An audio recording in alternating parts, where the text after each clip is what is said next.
নমস্কার, অ্যাস্ট্রো উইজডমে সবাইকে স্বাগতম। এখানে জ্যোতিষশাস্ত্রের আলোয় আমরা উন্মোচন করি জীবনের গভীর রহস্য আর সম্ভাবনার দিগন্ত।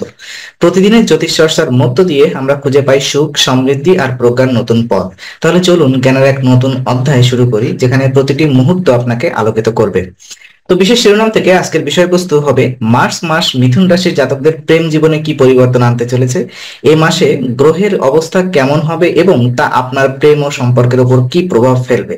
যারা সিঙ্গেল তারা কি নতুন প্রেম খুঁজে পাবেন, আর যারা সম্পর্কে আছেন তারা কি ধরনের অভিজ্ঞতার সম্মুখীন হতে পারেন। এই ভিডিওতে আমরা মার্চ মাসের প্রেম সংক্রান্ত পূর্বাভাস বিশদভাবে আলোচনা করব। তো চলুন, মিথুন রাশির জন্য প্রেমের শাসক গ্রহ হলো শুক্র, এবং এই মাসে এটি মীন রাশিতে অবস্থান করছে, যা সম্পর্কের গভীরতা বাড়াতে সাহায্য করবে। তবে রাহু ও কেতুর প্রভাব কিছুটা জটিলতা আনতে পারে, বিশেষত যোগাযোগের ক্ষেত্র, এবং এই মাসে আবেগের ওঠানামা দেখা যেতে পারে, তাই সম্পর্কের মধ্যে বোঝাপড়া বাড়ানোর প্রয়োজন হবে। তো চলুন, প্রথমত আমি গ্রহগত অবস্থান এবং কিছু প্রভাব নিয়ে বিস্তারিত আলোচনা করি। মার্চ মাসে মিথুন রাশির প্রেম জীবনে সবচেয়ে বড় ভূমিকা পালন করবে শুক্র, বুধ, রাহু ও কেতু। শুক্র প্রেম ও রোমান্সের গ্রহ, এবং এটি মীন রাশিতে থাকায় আবেগ গভীর হবে। এটি ভালোবাসার সম্পর্ককে আরো সংবেদনশীল ও রোমান্টিক করে তুলতে পারে। তবে রাহু ও কেতুর প্রভাব কিছুটা অনিশ্চয়তা এবং বিভ্রান্তি দেখা দিতে পারে।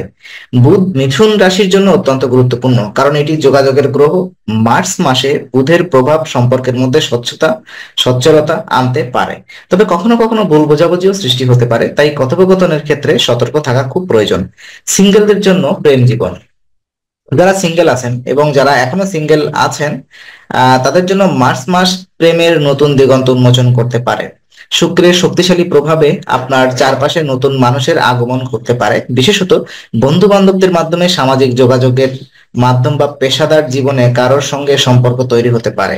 এছাড়া অতীতের কেউ আবার আপনার জীবনে ফিরে আসতে পারে, পুরনো প্রেমে নতুন রূপে আসতে পারে। তবে সাবধানতা অবলম্বন করা প্রয়োজন। অতীতের ভুল পুনরায় না করার জন্য বাস্তবিক দৃষ্টিভঙ্গি বজায় রাখা খুবই গুরুত্বপূর্ণ।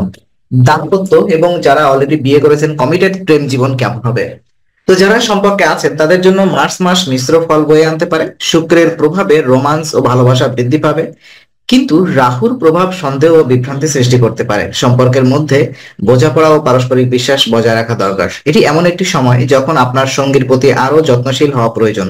ছোটখাটো বিষয় নিয়ে ভুল বোঝাবুঝি এড়িয়ে সম্পর্কের গভীরতা বাড়ানো নিয়ে মনোযোগ দেওয়া উচিত। যারা বিবাহিত তাদের জন্য পারিবারিক বিষয়গুলো সম্পর্কের ওপর প্রভাব ফেলতে পারে, তাই একে অপরের প্রতি ধৈর্য ধারণ করা খুবই জরুরি। এবং সম্পর্কের চ্যালেঞ্জ এবং সমাধান, প্রেমের ক্ষেত্রে কিছু চ্যালেঞ্জ আসতে পারে, বিশেষত রাহু ও কেতুর প্রভাব কিছু জাতকের জন্য এটি দ্বিধাগ্রস্ত পরিস্থিতি তৈরি করতে পারে। সন্দেহ, ভুল বোঝাবুঝি বা দূরত্বের কারণে সম্পর্কের মধ্যে চাপ আসতে পারে। তবে এসব সমস্যা কাটিয়ে ওঠার জন্য উন্মুক্ত যোগাযোগ বজায় রাখা গুরুত্বপূর্ণ। এছাড়া যারা দূরপাল্লার সম্পর্কে রয়েছেন তাদের জন্য মার্চ মাসে যোগাযোগ বাড়ানোর প্রয়োজন হতে পারে। সঙ্গীর প্রতি বিশ্বস্ত থাকুন, সম্পর্কের প্রতি যত্নশীল হন এবং একে অপরের অনুভূতিকে সম্মান জানান। শুভ সময় এবং প্রেম সংক্রান্ত কিছু টিপস। মার্চ মাসে কিছু তারিখ প্রেমের জন্য বিশেষ শুভ হতে পারে, বিশেষ করে 3, 9, 15, 21 এবং 27 তারিখগুলো প্রেম ও রোমান্সের জন্য উপযুক্ত সময় হতে পারে। আমি আবারও মেনশন করছি, 3 তারিখ, 9 তারিখ, 15 তারিখ, 21 তারিখ এবং 27 তারিখগুলো প্রেম ও রোমান্সের জন্য যথেষ্ট গুরুত্বপূর্ণ এবং উপযুক্ত হতে পারে। শুভ রং হিসেবে সবুজ ও নীল রং ব্যবহার করলে ইতিবাচক ফল পেতে পারেন। এছাড়া বুধবার গণেশের পূজা করা ও নিজের আবেগ নিয়ন্ত্রণ করাও শুভ হতে পারে। সম্পর্ক মজবুত রাখতে সঙ্গীকে ছোট ছোট উপহার দেওয়া বা একসঙ্গে সময় কাটানোর পরিকল্পনা করা ভালো হবে। তো সারসংক্ষেপে আমি এটাই বলতে চাই, আজকের পুরো বিষয়বস্তু মার্চ মাস মিথুন রাশির জাতকদের জন্য প্রেম ও রোমান্সের দিক থেকে ভালো সম্ভাবনা বয়ে আনবে। যারা সিঙ্গেল তাদের জন্য নতুন প্রেমের সুযোগ আসতে পারে, আর যারা সম্পর্কে আছেন তাদের জন্য এটি সম্পর্ককে আরো গভীর করার সময়। তবে কিছু ভুল বোঝাবুঝি ও চ্যালেঞ্জ সামলানো প্রয়োজন হতে পারে।